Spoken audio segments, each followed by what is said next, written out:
Bismillah, alhamdulillah, wala hawla wala quwwata illa billahil aliyyil azim.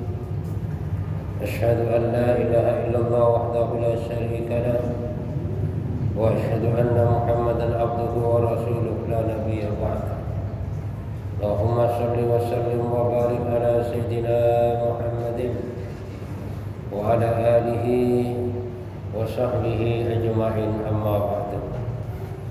Kami hormati para ulama, para ustaz, hadirin hadirat, bapak-bapak, ibu yang dimuliakan Allah Subhanahu wa taala. Alhamdulillah, Allah Subhanahu wa taala masih memberikan kesempatan kepada kita, masih memberikan kekuatan kepada kita, masih memberikan kemudahan kepada kita, sehingga kita masih bisa melaksanakan salat maghrib secara berjamaah. Kita lanjutkan dengan majelis taklim. Ini semata-mata karena hidayah dan kekuatan daripada Allah Subhanahu wa taala. Maka mudah-mudahan seluruh ibadah yang kita lakukan diterima oleh Allah Subhanahu wa taala, menjadi sebab dosa kita diampuni oleh Allah, menjadi sebab dosa orang tua kita, mertua kita, anak-anak kita, keluarga kita, guru-guru kita, orang kampung kita, bahkan umat seluruh alam diampuni oleh Allah, menjadi sebab selamat daripada api neraka dan masuk surga tanpa dihisab oleh Allah Subhanahu wa taala. Kita lanjutkan kajian kita masih di bab tentang masalah syukur. Bismillahirrahmanirrahim. Jadi dari sekian nikmat yang diberikan oleh Allah Subhanahu wa taala, dari A sampai Z, termasuk nikmat kita dijadikan oleh Allah Subhanahu wa taala sebagai manusia, itu nikmat. Kita dijadikan oleh Allah Subhanahu wa taala sebagai orang Islam, itu nikmat. Kita diberikan oleh Allah Subhanahu wa taala kekuatan untuk melaksanakan ibadah kepada Allah dengan istiqomah, itu merupakan suatu nikmat daripada Allah Subhanahu wa taala. Karena pada dasarnya nikmat agama ini adalah nikmat yang paling besar. Kenapa? Karena nikmat agama ini hanya Allah berikan kepada orang-orang yang memang Allah sukai, Allah cintai. Tapi kalau nikmat dunia ini Allah berikan kepada siapa saja, baik itu orang yang dicintai oleh Allah, orang yang dibenci oleh Allah, kepada orang kafir, kepada orang ahli maksiat. Pendek kata, yang namanya nikmat dunia ini diberikan kepada siapa saja yang Allah kehendaki. Atau bahkan kadang-kadang orang yang enggak sholat itu rezekinya banyakkan kadang-kadang. Dan inilah menunjukkan bahwasanya yang namanya rezeki agama ini adalah rezeki yang paling tinggi nilainya. Karena agama hanya diberikan oleh Allah Subhanahu wa taala kepada orang-orang yang memang dipandang ada kebaikan oleh Allah Subhanahu wa taala. Fal wajibu ala kulli man kana mu'minan ay yahmadallaha ta'ala ala hadha wa ya'rifu nikmatahu wa ya'lamu anna Allah ta'ala qad ikhtarahu min jumlatil khalqi wa ja'alahu min sinfil mu'minin summa ja'ala sinfil wahidil muslimin ala salasati wa sab'ina sinfan isnani wa sab'una min dhalika fil ahwa'i mukhtalifatin kullihim ala dhalalah wa wahidun ala sabil sunnah. Nah, makanya kewajiban bagi setiap orang yang beriman, yang mengaku beriman kepada Allah Subhanahu wa taala, ayyahmadallah taala, yaitu memuji kepada Allah, bersyukur kepada Allah Subhanahu wa taala atas apa yang telah diberikan oleh Allah Subhanahu wa taala, dan hendaklah dia pun tahu bagaimana macam-macam daripada nikmat Allah Subhanahu wa taala. Dan Allah Subhanahu wa taala telah memilih kita sebagai orang bersyukur kepada Allah, yaitu daripada golongan makhluk yang paling mulia, yaitu manusia. Dari situ pun kita sebagai manusia Allah jadikan kita sebagai orang Islam. Dan dari orang Islam pun kita dijadikan oleh Allah Subhanahu wa taala daripada golongan orang-orang beriman. Jadi orang-orang beriman ini tingkatannya yang sangat tinggi. Kenapa? Karena orang beriman inilah yang siap untuk melaksanakan daripada perintah Allah Subhanahu wa taala. Tapi di saat dia tidak beriman kepada Allah Subhanahu wa taala, walaupun dia punya agama, maka agama hanya sekedar nama saja, tapi tidak wujud dalam perbuatan sehari-hari. Nah, makanya di sini merupakan satu nikmat daripada Allah, kita dijadikan sebagai orang beriman. Dan juga dijadikan oleh Allah Subhanahu wa taala kepada golongan orang-orang Islam, yang dimana orang Islam ini suatu saat akan terpecah menjadi 73 golongan. Jadi orang Islam ini suatu saat nanti akan terpecah menjadi 73 golongan. Dan yang 72 ini semuanya dalam kesesatan, neraka. Kecuali satu. Siapa satu ini? Yaitu orang yang tetap di atas sunnah daripada Rasulullah SAW. Makanya mudah-mudahan kita ini termasuk daripada golongan yang satu tadi, yang mana kita di jalur ahlu sunnah wal jamaah. Nah, cuman kalau kita bicara masalah sunnah, ahlu sunnah wal jamaah, jadi kita terlepas daripada pengakuan. Walaupun kita nggak ngaku sebagai ahlu sunnah wal jamaah, tapi kalau dalam kehidupan kita mengamalkan sunnah, maka dengan sendirinya kita tercatat sebagai ahlu sunnah wal jamaah. Walaupun dia mengatakan, wah saya ahlu sunnah wal jamaah, saya cinta banget kepada Nabi dan para sahabatnya, akan tetapi di dalam amalan sehari-hari jauh daripada sunnah Rasulullah Sallallahu Alaihi Wasallam, jauh daripada amalan para sahabat, jauh daripada amalan ulama-ulama, maka jangan-jangan pengakuan kita itu dipertanyakan di hadapan Allah Subhanahu wa taala. Kenapa? Karena pada dasarnya perlu bukti. Ya, jadi kita ngaku ahlussunnah wal jamaah, kita perlu bukti. Dan agar supaya kita diakui sebagai ahlussunnah wal jamaah, itu pun juga perlu bukti.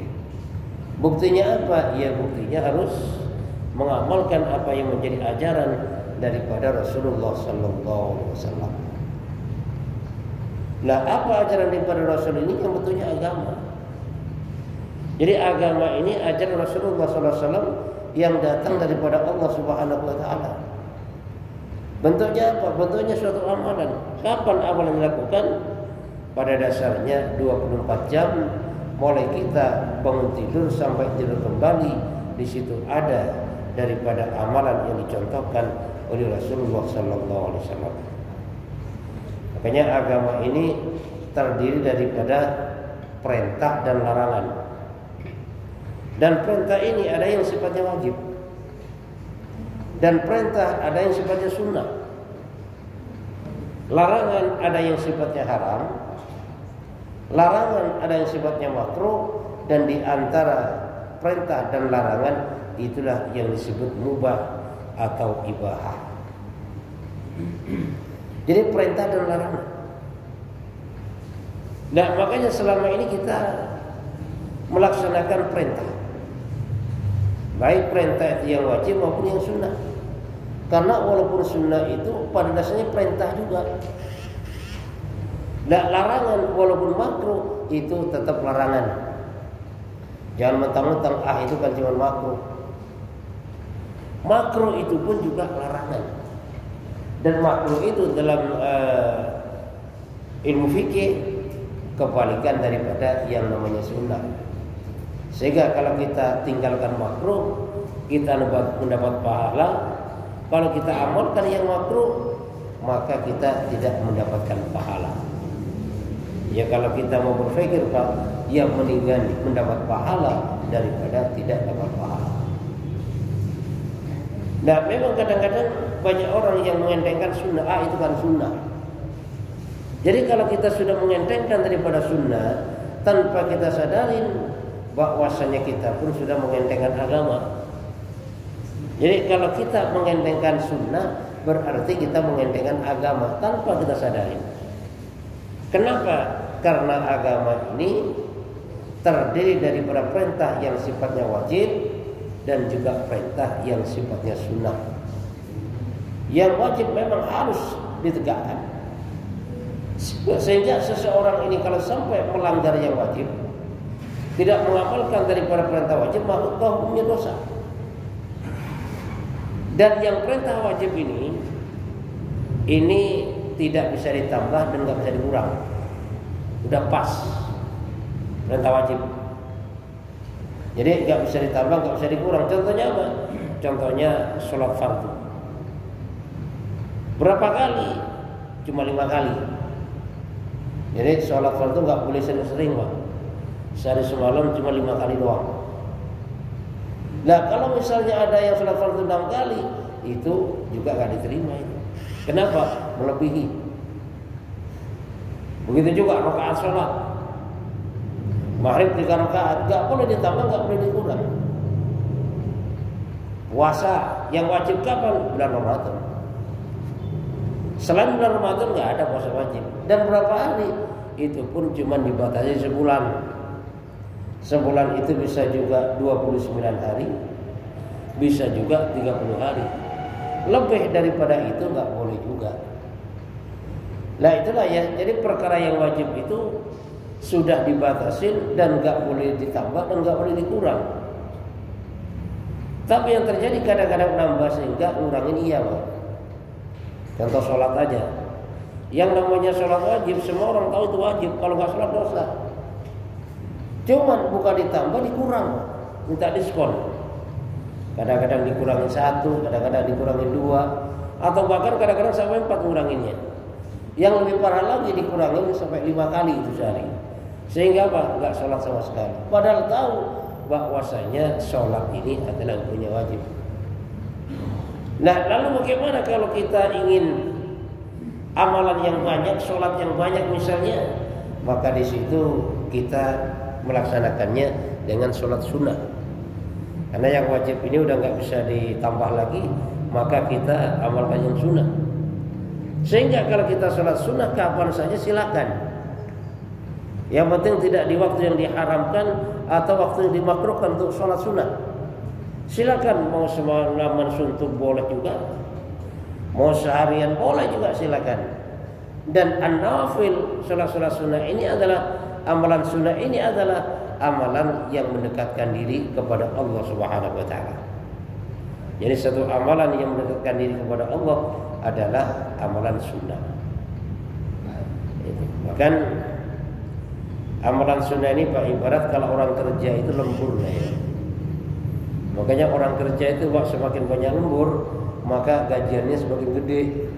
Gimana?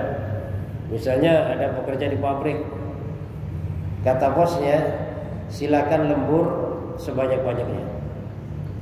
Mau kerja 24 jam silakan, itu nanti dihitung lembur. Nah kalau karyawan ada yang bilang gini, ngapain juga lembur, nyapain udah dah. Yang penting jam kerja ada dah. Langsung pulang aja. Ngapain juga lembur-lembur segala. Nah tapi ada orang yang paham, wah ini kesempatan lembur. Karena kalau dengan lembur itu bisa nanti yang didapatkan bisa 10 kali lipat daripada gajinya. Semakin banyak orang lembur, maka semakin banyak gajiannya. Nah, sehingga nanti kalau sudah waktunya gajian, yang tidak mau lembur, misalnya gajinya 5 juta, ya sudah cuma dapat 5 juta doang. Dia nggak lembur nih. Lah tapi yang lembur bisa dapat berapa? Bisa dapat 30 juta itu. Paling nggak bisa dapat 20 juta. Ada yang dapat 15 juta. Nah sehingga karyawan yang tidak mau lembur tadi, maka di situ tinggal ya nyesel aja dah. Kenapa saya ikut lembur? Kalau saya ikut lembur kan dapat gaji gede. Nah itulah ibaratnya dalam kehidupan kita. Di saat kita banyak mengamalkan sunnah, ibarat pekerja itu kita banyak mengikuti daripada yang namanya lembur. Nah kalau kita banyak mengikuti yang namanya lembur, berarti nanti saat gajian kita akan mendapatkan gaji yang besar, sangat beda dengan orang-orang yang tidak mau lembur.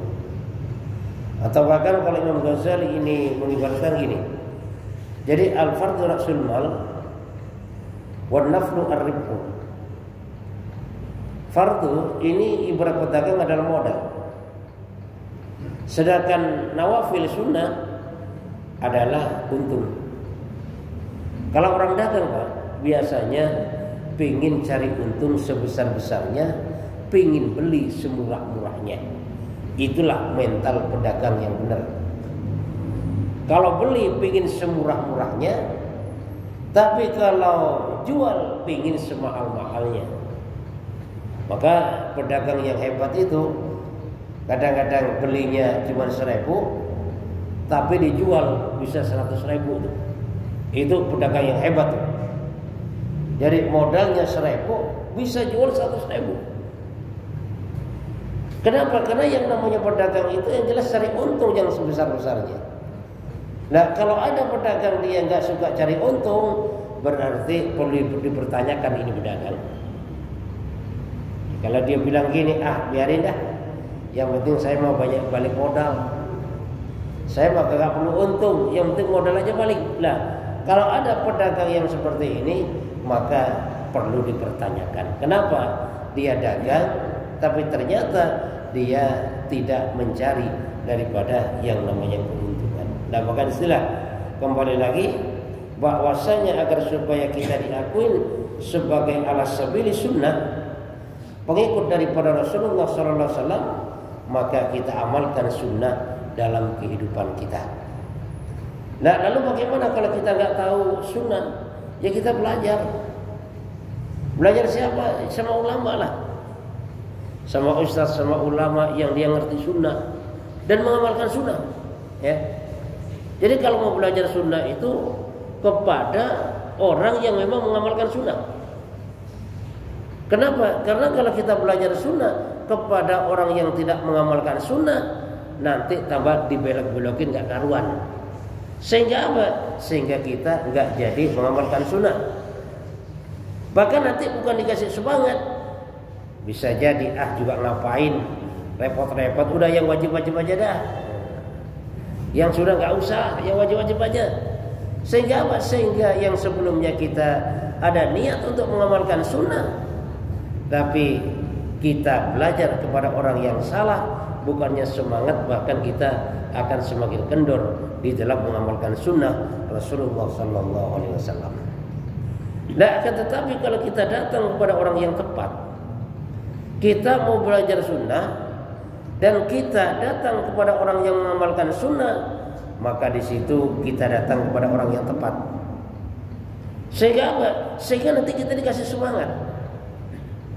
Bagaimana pentingnya sunnah? Maka diterangkan bahwasanya sunnah ini 24 jam. Mulai bangun tidur, bagaimana sunnahnya? Mau tidur ada sunnahnya. Keluar masuk kamar mandi ada sunnahnya. Mau buang air ada sunnahnya. Bahkan apapun kegiatan maka akan dituntun sesuai dengan sunnah daripada Rasulullah SAW. Sehingga kalau kita datang kepada orang yang tepat, maka di situ kita akan semangat untuk mengamalkan sunnah Rasulullah SAW. Jadi kalau kita ingin mengamalkan sunnah, datang kepada orang yang memang mengamalkan sunnah. Jangan sampai kita mau belajar sunnah, tapi ternyata kita datang kepada orang yang tidak mengamalkan sunnah. Artinya apa?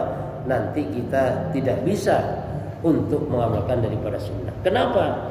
Karena kalau seseorang ini mengamalkan sunnah, maka langsung mencontohkan. Contoh gini, misalnya mau belajar sunnah kepada orang yang memang hidup sunnah di dalam kehidupannya. maka langsung dicontohkan. Tahu bahasa kasarnya gini aja deh, udah deh. Kalau gitu kamu sama saya 24 jam. Nanti saya contohkan semuanya. Bisa jadi dia ke rumahnya selama 24 jam. Maka dicontohkan, kalau mau makan gini caranya. Jadi gelar suprah dulu, sunnah. Cuci tangan, air mengalir. Makan berjamaah. Enggak boleh minum tangan kiri. Makan tangan kiri, macam-macam. Pendek kata, adab sebelum makan, di saat makan, setelah makan, adab makan berjamaah, semuanya dicontohkan. Sehingga apa? Sehingga kita mudah nyontohnya. Misalnya mau buang air. Buang air bagaimana? Saya contohin gini. Buang air ini kalau mau masuk kamar mandi, sunnah gulung dulu baju. Kemudian kira-kira sebelum 2 langkah atau 3 langkah baca doa dulu. Bismillahirrahmanirrahim. Allahumma inni a'udzubika minal khubuthi wal khaba'is. Kemudian masuknya kaki kiri. Kemudian kalau mau buang air kecil nggak boleh berdiri. Duduk, tidak menghadap kiblat dan tidak membelakangi kiblat. Nanti cara istinjanya pun juga diajarin. Bagaimana supaya bersih, supaya tidak ada yang netes lagi. Diajarkan istibra, supaya air kencing ini bisa tuntas. Jadi semuanya nanti diajarkan. Bahkan caranya keluar daripada kamar mandi pun juga diajarkan. Kalau kita belajar kepada orang yang memang orang itu mengamalkan sunnah, jadi kita mudah mencontohnya, kan? Jadi kita mudah nyontoh. Misalnya mau naik kendaraan, diajarkan. Kalau zaman dulu memang dengan ontak kuda, sekarang mobil motor, cuman caranya sama. Bagaimana sunnahnya kalau mau naik kendaraan, bagaimana doanya, bagaimana nanti kalau menemukan jalan menurun, kalau jalan menanjak, jalannya rata, jalannya belok-belok, itu semuanya diajarkan. Kalau kita belajar sunnah kepada orang yang memang mengamalkan sunnah daripada Rasulullah Sallallahu Alaihi Wasallam. Nah, tapi kalau kita belajar enggak kepada orang itu yang mengamalkan sunnah, ya bingung juga, Pak. Gitu kan? Bingung juga. Kenapa? Karena enggak mengamalkan. Itu. Nah, inilah pentingnya, ya. Bagaimana kita kembali kepada sunnah supaya apa? Agar supaya kita nanti diakuin sebagai ahli sunnah wal jamaah, pengikut daripada Rasulullah Sallallahu Alaihi Wasallam. Karena ini ada satu riwayat gini, Pak. Besok di saat orang-orang ini berkumpul di satu telaga Kausar, makanya ada segolongan orang yang dia mau mendekat kepada Rasulullah. Mereka mengaku umat Rasulullah, dan Rasulullah yang mengakui dia umatnya. Cuman sama malaikat ini dihalau, nggak boleh dekat kepada Rasulullah, nggak boleh dekat ke telaga. Lah kenapa? Karena kata malaikat, waktu hidupnya ini orang tidak mau mengamalkan, mengikuti daripada sunnah Rasulullah Sallallahu Alaihi Wasallam. Makanya jangan sampai, Pak, kita besok mau dekat kepada Nabi tapi ternyata dihalau oleh malaikat. Kenapa? Karena kita bukan termasuk orang ahli sunnah. Itu. Nah, makanya agar supaya kita termasuk orang ahli sunnah, ya kita mengamalkan sunnah yang telah dicontohkan oleh Nabi, contohkan oleh sahabat, dicontohkan oleh ulama-ulama kita, oleh guru-guru kita. Kenapa? Karena yang namanya amalan itu harus ada contohnya. Sehingga apa? Sehingga kalau ada contohnya, maka sanadnya ini sampai kepada Rasulullah Sallallahu Alaihi Wasallam. Satu contoh gini, dalam satu taklim mengajarkan bagaimana supaya minumnya tangan kanan. Maka minum tangan kanan, Pak, nanti sanadnya sampai kepada Rasul. Tapi kalau orang minumnya tangan kiri, maka sanadnya enggak sampai kepada Rasul. Kenapa? Karena Rasulullah SAW melarang berat untuk minum menggunakan tangan kiri. Kalau sholat kita berjamaah, Pak, sampai salatnya pada Rasulullah. Misalnya kita belajar ke guru kita belajar ke gurunya, sampai kepada Rasulullah, maka sholat kita sampai kepada Rasulullah. Tapi di saat kita sholatnya nggak berjamaah, misalnya kita belajar kepada gurunya nggak berjamaah, gurunya lagi belajar kepada gurunya nggak berjamaah, maka nggak akan sampai kepada Rasulullah, nggak tahu mentoknya di mana ini. Nah, makanya dari hal sholat saja, agar supaya kita ini termasuk golongan Rasulullah dan para sahabatnya, maka kita laksanakan dengan berjamaah. Jadi patutlah kalau kita nanti disebut ahlus sunnah wal jamaah, ya, mengamalkan sunnah Nabi dan juga menjaga daripada sunnah berjamaah. Karena berjamaah ini, Pak, termasuk dalam hal apapun kita usah berjamaah. Sholat berjamaah, nggak bisa makan berjamaah. Jadi banyak hal-hal yang bisa kita lakukan dengan cara berjamaah. Insyaallah, Pak, barangkali ada pertanyaan. Ya. Ya. Buang air kecil. Ya. Saya pernah dengar bahwa saat kita umar potong itu membuang air kecil, membuang kecil tapi menghadap ke kiblat. Kita ada yang menyebut bahwa jawaban Sayyidina Umar itu karena sudah ada dinding. Itu bagaimana, Pak? Gini. Jadi memang di saat kita buang air kecil itu ada dinding di kamar mandi, ya. Di dalam fikih pun diperbolehkan, ya. Jadi menghadap ke kiblat itu diperbolehkan. Lah, cuman untuk kehati-hatiannya, Pak. Jadi untuk kita idealnya, ya, walaupun kita di kamar mandi, tetap saja kita hindari menghadap kiblat dan membelakangi kiblat. Walaupun memang ada hukum yang istilahnya menerangkan seperti itu, karena sudah ada batasan, boleh memangnya. Cuman untuk idealnya, yang terbaiknya, walaupun di kamar mandi, bagaimana agar supaya kita itu tetap menjaga yang namanya adab, ya, tidak membelakangi kamar mandi kiblat dan juga tidak menghadap kiblat. Itu yang terbaik lah, ya. Yang idealnya seperti itu. Ya. Makanya untuk bab istilahnya buang air ini kan memang udah ada babnya sendiri, Pak. Ya kan? Memang ada babnya sendiri. Silakan, barangkali ada lagi. Kalau nggak ada, insya Allah saya cukupkan, ya. Mudah-mudahan Allah Subhanahu wa taala berikan kepahaman kepada kita. Subhanallahi wa bihamdika, asyhadu an la ilaha illa anta, astaghfiruka wa atubu ilaik. Wassalamualaikum warahmatullahi wabarakatuh.